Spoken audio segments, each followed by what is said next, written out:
estamos aquí en otro vídeo.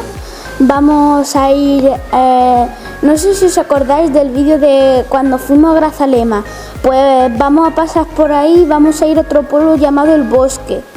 Y vamos a quedarnos ahí no solo un día, o sea, creo que 2 días.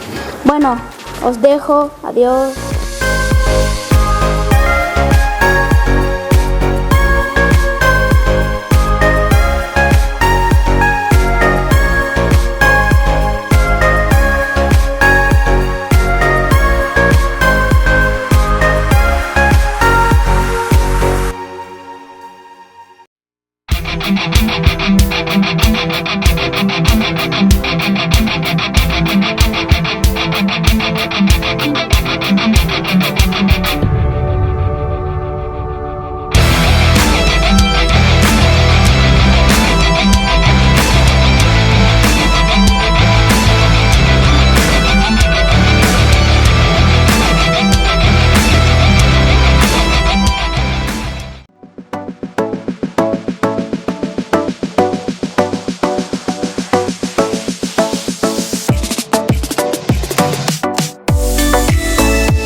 Llegamos al bosque, por fin.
de vistas, ¿eh?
Bueno, ya hemos llegado, estamos aquí con la moto ya aquí aparcados en el parking y bueno, vamos ya a la casa, estamos molidos. Hemos comido muy bien, que hemos comido en ronda y todo está muy bueno. Bueno, espero que os haya gustado este vídeo. Hasta la próxima.